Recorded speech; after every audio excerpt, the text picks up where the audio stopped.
What's going on, everybody on YouTube? My name is Constantine, coming back at y'all with another video. Today I'm going over a brand new silhouette, the Nike Epic React. Adidas has basically taken over the casual and running market with its Boost technology. They put out the Ultra Boost a couple of years back and it's basically taken the world by storm. Here's a pair of them right here. Originally introduced as a runner, this has basically taken mainstream culture and fashion by storm and has become a staple in a lot of people's wardrobes in terms of a casual shoe, comfortable shoe that they could just put on, wear every single day, and not have any sort of foot fatigue. People like running in this too. I personally am not a fan of running in it, but I definitely like the way it looks casually. This right over here is the Ultra Boost 2.0 with 3M knit. Since the start of 2018 and maybe even before that, hype behind the Ultra Boost and Boost technology in general has died down a bit. I think it's maybe because of oversaturation, maybe the market, people like you and I have basically gotten used to the look of Ultra Boost and the feel of it. We've all seen it, we all tried it on, we all kind of know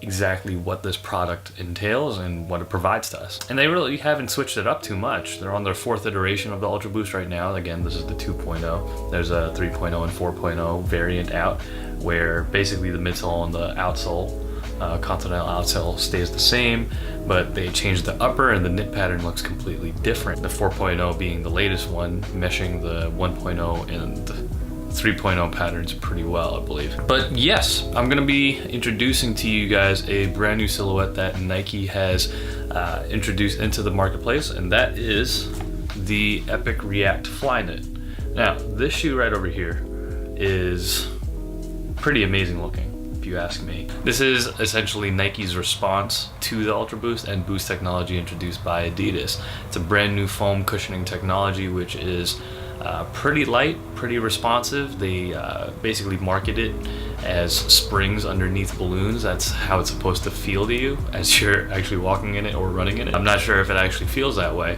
but I'm gonna be testing that out and I'm pretty excited to. Constructed in a completely different way than if you compare the two right over here, Boost, if you take a close look, you can tell that there are a bunch of pellets that were fused together. My pair is pretty beat up, so I'm sorry about the yellowing, but hell, I couldn't help but wear this shoe. It's so comfortable. They're essentially a whole bunch of polyurethane pellets that were heated up to the point where they expanded and molded together, and that's the reason you get the styrofoam kind of look. Really polarizing at first. People didn't like it, at least as a fashion statement. As the marketplace got introduced to Boost, understood what the product actually represented, as people began to realize that it was the pinnacle of comfort within the running shoe space, people adopted it and started wearing it on a daily basis, and all the hype beasts got a hold of it. Adidas recognized that, started making a whole bunch of collaborations.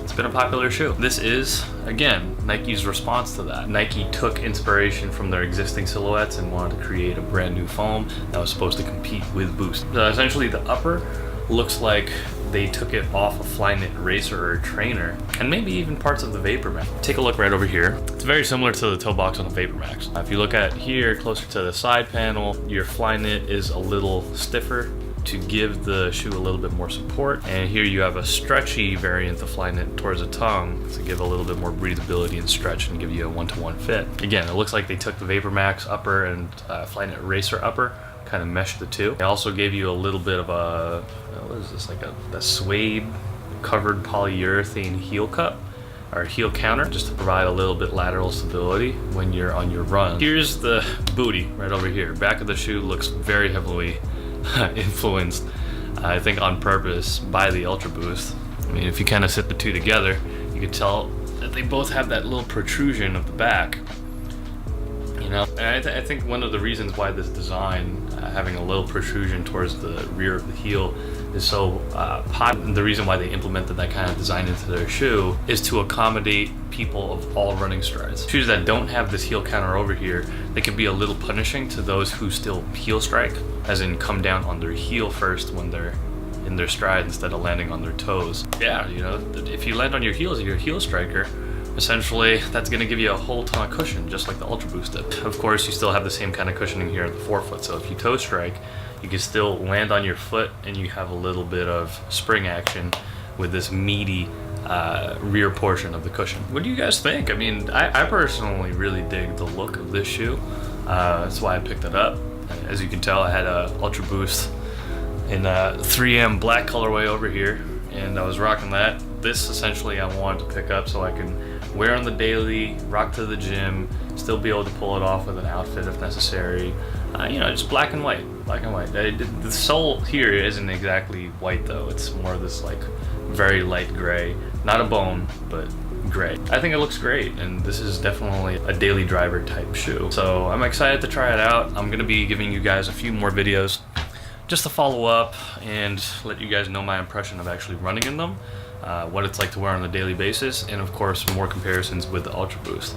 I think the Ultra Boost so far, because of their intricate knit uppers, you look at this 2.0 and how they progress with the 3 and the 4, definitely a little bit more fashionable at this point, but it took a few colorways for Ultra Boost to hit, you know, that space collaboratively and creatively that they did. With a few more colorways on this silhouette and shoe, Nike's gonna have a big time hit on their hands. Just funny, because you can definitely tell that Nike's trying to compete with the Ultra Boost over here. I mean, they have little pellet embossed areas that are patterned throughout this midsole, and it's like a little play on the design. They didn't need to mold it in this way. Essentially, this foam is constructed basically with liquid poured into a mold so they can make it any shape they want.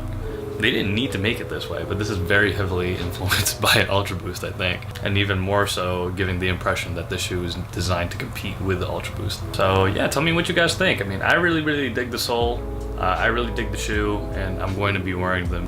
I wanted to get this video out to you today before undead stocking the shoe and wearing it to the gym and finding out what my first impressions are of this shoe. I'm gonna report back to you guys with how I feel about it. I did try this on already in the house, and my first impression is this is an extremely light shoe. It definitely is more stable and more firm than the Ultra Boost, but I'm probably gonna wind up liking it better for running and athletic purposes, at least, because the Ultra Boost just feels too cloudy and too mushy when I'm trying to hit my stride. You know, I want a little bit of stability, and I don't want to feel like I'm literally running on pillows, and that's the feeling that I get running on Ultra Boost. So let's see how this does, and I'm gonna come back at y'all with updated impressions of this shoe, the Nike Epic React Flyknit. Again, let me know what you guys think in the comments down below, and also let me know if you guys plan on picking up a pair. I mean, for me personally, this black and white was gonna do because I wanted a super versatile shoe. I also had the colorway that most people are picking up, which is the all white with the blue heel counter right over here and some multicolor accents and hits on the heel pull.